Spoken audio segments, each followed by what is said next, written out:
Welcome to Frankly Developing.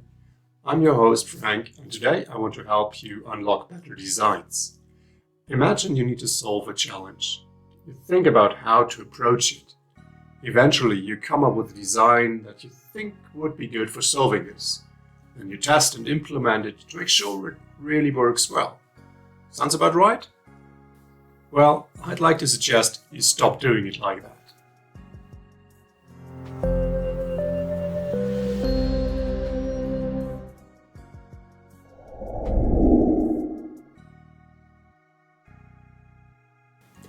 Before I introduce you to an alternative approach that will help you unlock your design potential, let me remind you to like this video and subscribe to the channel for more of these tips.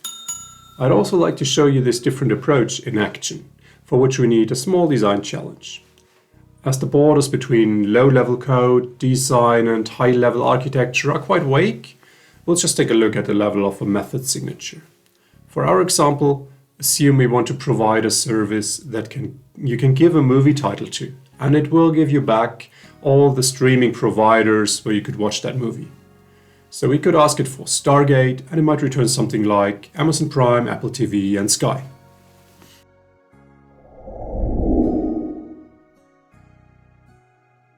So here we are with the code.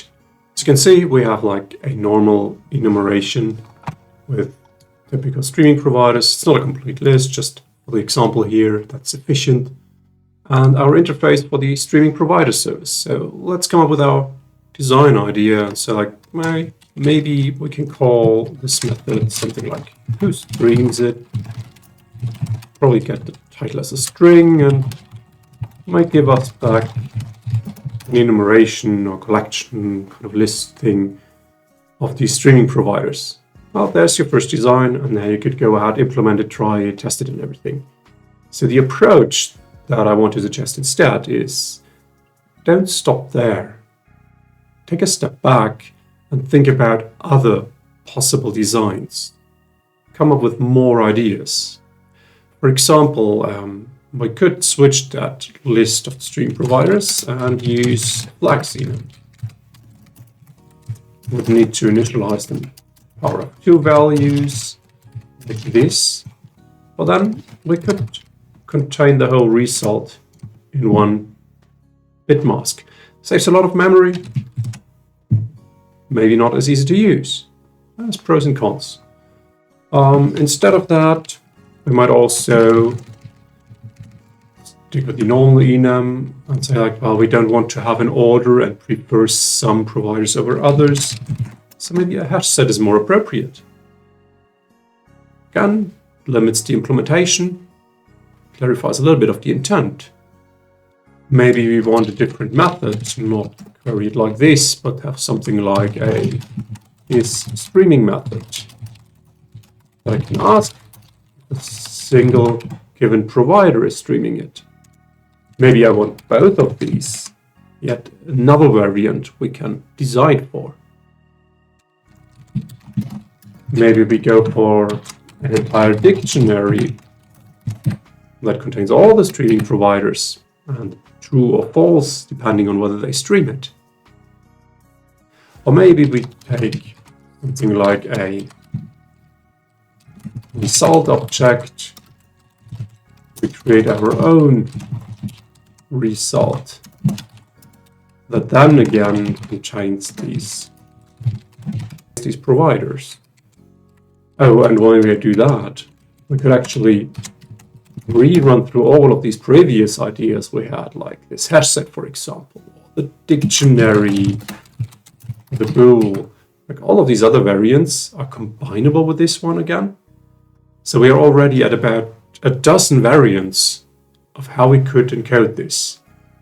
Instead of just going for the very first idea that comes into your mind, you now run through a dozen of them, giving you a lot of new options. And that is the general approach. So don't just do the very first thing.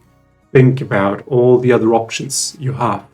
And in this case, we only really changed like the return type, this specialized method. We didn't talk about the input parameter or the interface as a whole. So lots and lots of other options are still to be explored here.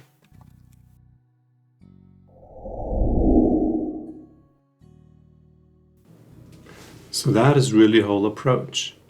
You don't just stick with your very first design. Take a step back, think about other potential designs that would also help you to solve the problem. They may not be the perfect ones, but so as well, your first might not be the perfect one. Just thinking about these is the important aspect. So you don't have to actually implement each of them like we just did to make this clear. You can do that in your mind. You can do it with colleagues and discussing about it. So this is a really, really fast exercise. We're not losing any agility here. It's not about making a big upfront document with lots of variants. No, just go through it in your head quickly. Think about this and that design, and then you get better to pick from these designs, because now if you have like a choice of 10 designs, it's pretty clear that on average you will make better choices by picking from 10 designs each time versus just picking the next best that comes to your mind. So eventually you will get better and more creative in these designs. You will be able to generate more of these designs. But also, to make that choice now, there's a new challenge for you to learn from. You have to distinguish what are the pros and the cons of each of these designs. Why is this design better in this case than that design? And why is it the other way around for another project or another piece of software? So you learn a lot about reasoning on which of these designs are good and why, particularly if you do this together with other teammates and discuss which design to choose, which makes sense for like bigger tasks or challenges. Now the question is like, how many of these should you be able to do? And for me, the guideline is pretty much, if you're a junior developer, brand new, you just barely learned to program, you're challenged a lot with the actual challenge itself to get something working. So maybe just think of a second variant. Just not do the first one, at least think of a second one. If you consider yourself a little bit more intermediate or advanced, then just increase the number. So you should easily, for every single decision, be able to give like 4 or 5 alternatives. That shouldn't be a big deal, really. And if you consider yourself an expert, then basically you should be able to rattle down one after another until someone says, stop, that's enough, right? Because this kind of job is so amazing. We have so many ideas. And you've seen, like in the end of the example, how some of these are actually on completely different axes. So you can reapply all of the previous ideas and get like a combinatorial explosion of designs.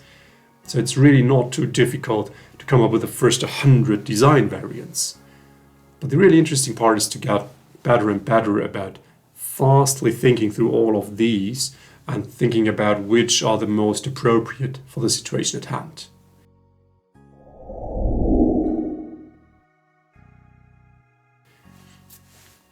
And that little exercise that takes just a few seconds, maybe a minute or two in the beginning of whatever you do anyways, right?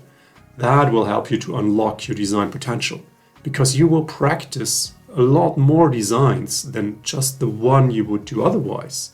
You have to practice reasoning why designs are good and bad, so you will make better choices in the future.